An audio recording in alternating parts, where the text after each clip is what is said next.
Selamat pagi, bersama saya, Cindy Raja.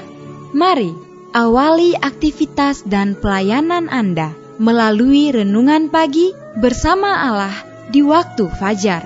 Dengan doa dan bimbingan darinya, kita dapat diyakinkan bahwa pada hari yang mulia itu, ketika Yesus kembali untuk mengklaim miliknya, bahwa kita akan menunggunya di sana dengan tangan terbuka dan disambut ke hadiratnya yang kekal.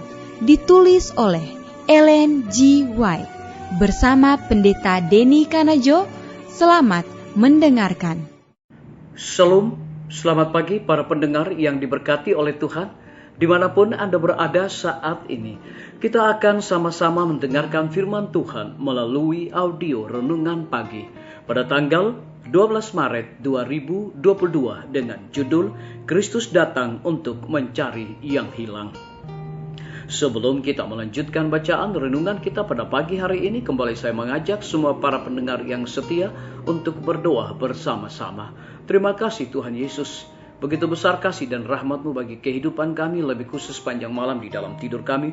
Hingga tiba di pagi hari ini kami bangun dengan tubuh sehat dan segar. Sebelum kami melakukan segala tugas pelayanan pekerjaan kami sepanjang hari ini, kami rindu untuk mendengarkan dan belajar firman Tuhan. Curahkanlah kuasa Roh Kudus-Mu kepada masing-masing kami. Terima kasih Tuhan Yesus, ampuni kami Bapa, karena kami sudah berdoa hanya di dalam nama Tuhan dan Juru Selamat kami. Amin. Ayat inti kita terambil di dalam Injil Lukas 19 ayat yang ke-10, demikian firman Tuhan. Sebab anak manusia datang untuk mencari dan menyelamatkan yang hilang. Mari kita ikuti penjelasannya. Dirham yang hilang menggambarkan orang yang hilang dalam pelanggaran dan dosa, tetapi yang tidak mempunyai kesadaran mengenai keadaannya. Mereka tersesat dari Allah, tetapi mereka tidak mengetahuinya. Jiwa-jiwa mereka berada dalam bahaya, tetapi mereka tidak sadar dan tidak peduli.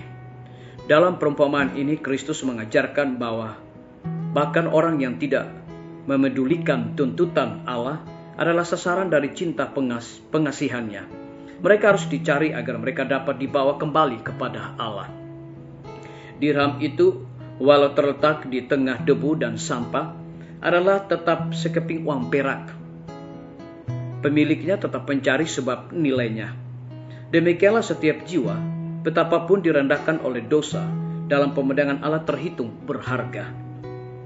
Sebagaimana uang dirham itu merupakan gambaran serta keterangan dari pemerintahan yang berkuasa, begitulah manusia pada waktu penciptaan membawa gambaran serta keterangan mengenai Allah. Dan sekalipun sekarang dikaburkan dan dikategori oleh pengaruh dosa, bekas-bekas tulisan masih tetap terdapat pada setiap jiwa. Allah ingin memulihkan jiwa itu dan mencantumkan kembali petanya sendiri dalam kebenaran dan kesucian. Perempuan dalam perumpamaan ini mencari dirhamnya yang hilang dengan tekun. Begitu pula dalam keluarga, jika seorang anggota keluarga yang hilang dari Allah, segala daya haruslah dikerahkan untuk mencarinya kembali. Demikian pula kepada semua pihak lainnya, hendaklah diadakan pemeriksaan diri yang tekun dan saksama. Hendaklah praktik kehidupan itu diselidiki.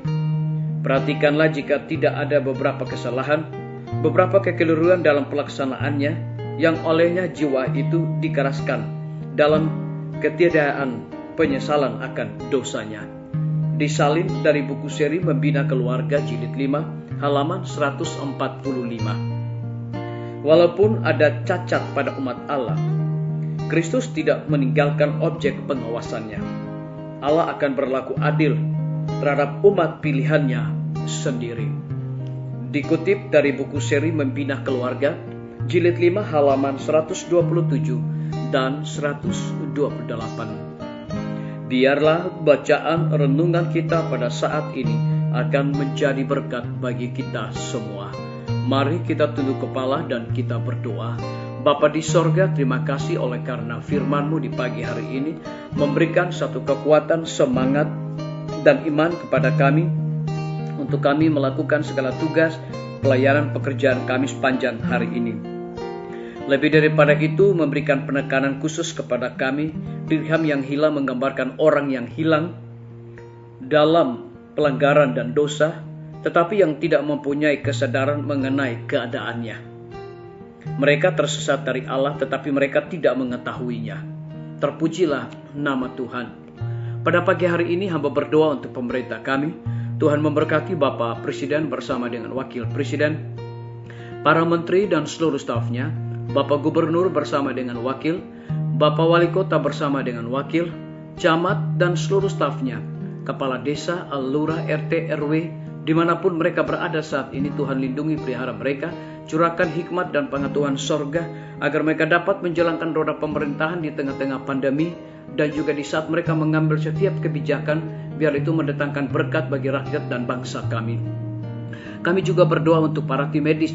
Tuhan berkati dokter, perawat, bidan, semua para pekerja kesehatan yang ada di setiap rumah sakit, bahkan puskesmas yang ada di Indonesia. Tuhan lindungi pelihara mereka, berikan dedikasi dan sukacita di dalam pelayanan. Kami berdoa untuk pimpinan-pimpinan organisasi gereja Tuhan, dari tingkat yang tertinggi sampai kepada gembala jemaat. Dimanapun mereka berada saat ini, mereka membutuhkan kuasa Roh Kudus untuk melaksanakan tugas pelayanan mereka, terlebih KKR Net yang sedang berlangsung saat sekarang ini. Biarlah kuasa Roh Kudus 2 kali lipat dicurahkan kepada masing-masing mereka. Kami juga berdoa kiranya Tuhan memberkati akan guru-guru, kepala sekolah, dan setiap siswa di setiap lembaga pendidikan. Pengetahuan sorga dan hikmat juga Tuhan berikan kepada mereka untuk mendidik anak-anak untuk memiliki karakter Yesus Kristus. Kami menyerahkan TNI, Polri, PNS, wira swasta, petani, pedagang, nelayan, ojek online, dan saudara-saudara kami yang ada di dalam penjara. Tuhan lindungi dan pelihara mereka, cukupkan kebutuhan mereka, dan biarlah mereka juga bertanggung jawab di dalam segala tugas, pelayanan, dan tanggung jawab yang Tuhan percayakan kepada mereka. Kami juga berdoa untuk para pendengar yang setia yang berulang tahun saat ini dimanapun mereka berada. Dengan bertambahnya usia yang Tuhan percayakan di dalam hidup mereka, mereka juga selalu bersyukur dan melayani Tuhan senantiasa. Yang berada di dalam kebimbangan dan ketidakpastian hidup, Tuhan berikan iman yang teguh untuk mereka terus berharap, bersandar hanya kepada Tuhan Yesus. Yang sedang sakit di rumah, bahkan rumah sakit, Tuhan jamah tubuh mereka yang lemah, agar mereka dapat memperoleh kesembuhan. Nama Tuhan dipermuliakan. Terima kasih Tuhan Yesus, dengarlah doa kami Bapa, dan mau mengampuni segala dosa kami, karena kami sudah berdoa hanya di dalam nama Tuhan dan Juru Selamat kami. Amin. Sampai jumpa. Tuhan Yesus memberkati kita semua.